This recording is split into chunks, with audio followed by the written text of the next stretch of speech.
I'm down here in Charleston, South Carolina, where I've had the great pleasure... It's Charleston. Charleston, South Carolina, where I've had the great pleasure of taking a 3-day bowl turning class with Ashley Harwood, the iconic bowl turner. And I've followed Ashley's work for a number of years, and I've tried to emulate what she does in my own shop, and finally admitted to myself that I had to go and learn for myself in real life. And what I wanted to do is just share a couple highlights, a few things that I've learned in this class, kind of share that experience, maybe provide a little teaser in case you're interested in coming down here and taking a class. But there were a few things that really stood out to me that I learned. One is in turning the outside of a bowl, and this is one of the things that Ashley's really known for, is this push cut where she starts from the bottom of the bowl and works seamlessly around to the rim of the bowl without disruption. And I've tried to emulate that, and I find that I leave a lot of marks along the way that require a lot of sanding, a lot of cleanup.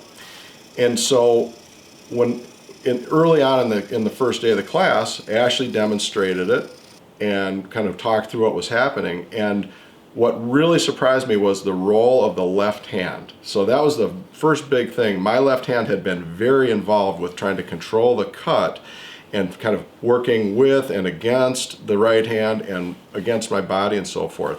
And so maybe Ashley, could you share why it's important to, really what the role of the left hand is in that cut and why it's important for me to change what I had been doing?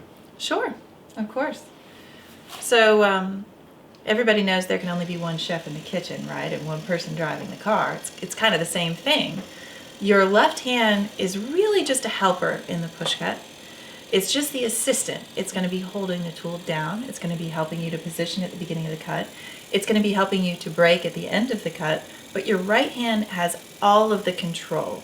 It's controlling the direction of the cut. It's controlling the speed of the cut. It's controlling how open or closed your flute is. So it's controlling how aggressive the cut is going to be. It's controlling everything else. And I have a little demonstration to show you, a little miniature demonstration here. This is the only thing I use my skew for, by the way.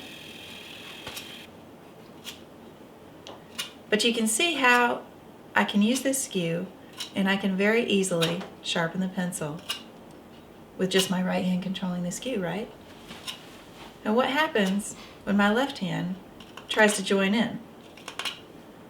I start tearing and breaking all the fibers on the pencil because I'm now forcing that cutting edge through the wood in a way that it doesn't want to go. Whereas if I just let the tool cut the way it wants to cut, it's much easier and I get a better surface. Got it. Same kind of idea, right?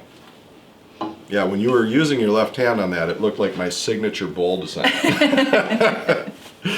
Okay, so I would say the next big thing that I learned and need to continue to learn, as Ashley will attest, is that cut that she does, that push cut, requires a special 40-40 grind that has to be done, unfortunately, without a jig. And I begged her to let me use a jig to make that grind.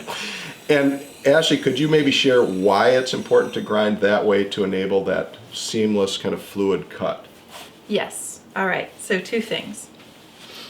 One thing is that with my grind, I want to make sure that I have a consistent bevel angle all the way around my tool. So I want the wings of my gouge at 40 and I want the nose of my gouge at 40.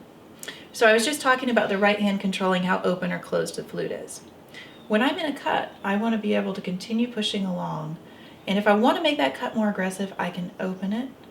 If I want to make it less aggressive, I can close it. And I don't have to change anything else about the orientation of my tool.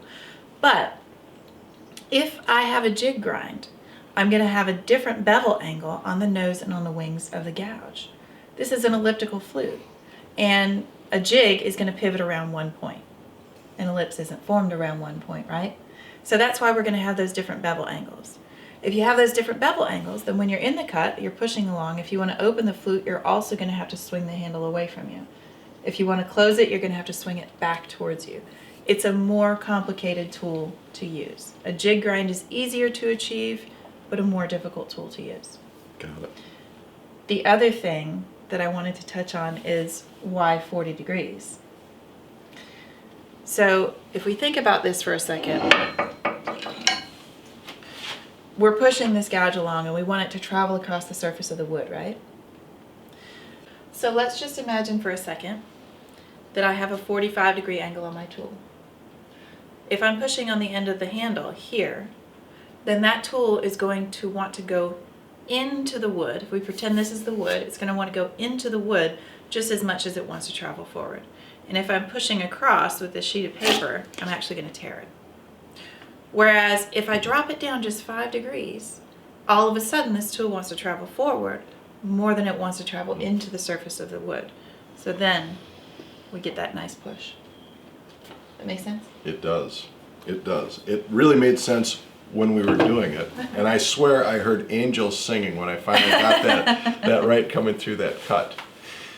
Great. And so the third main thing that I learned and was very surprised was I had sort of convinced myself that there were certain aspects of bowl turning where I had to use a scraping cut, where I would lower the wing on the gouge and just use it as a scraper and to move around corners and things like that. I found it was less catchy, and I knew it wasn't producing a great surface.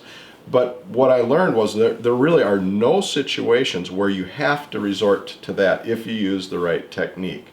And I don't know if there's a tip that you can share about that type of cutting and why you worked so hard to achieve the ability to make that type of cut. Right.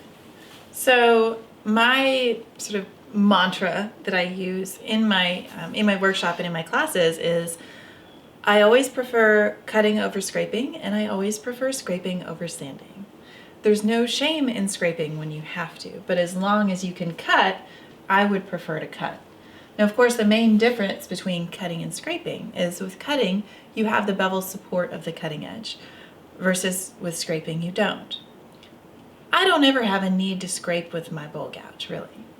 I have scrapers for that. So I'm going to use my bowl gouge to cut through the wood, and as we discussed, the 40-40 gouge is slicing through the wood, it's slicing across the grain with the nose, and it's peeling with the bottom wing at the same time. You have that dual action going with a bowl gouge. And then we were using negative rake scrapers, so then we're able to, it's almost a cut, or it's kind of a cross between a cut and an abrasive. You're actually getting really fine shavings rather than powder when you're using a negative rake scraper, but I would use that to do any kind of cleanup that I needed to do or any kind of smoothing out. Cool. Thank you. Well, and thank you for this opportunity to learn from you, and thank you to George, who's on the other side of the camera, for arranging this. This is a dream vacation for a bowl turner to come down here and learn from one of the greatest bowl turners in the world. Oh. And what a great experience, and what a great area this Charleston is. We'll work on it. Plenty to work on, including that. So thanks for watching. I hope you'll click thumbs up if you liked it, and subscribe. Come back for more. Thank you so much, Paul.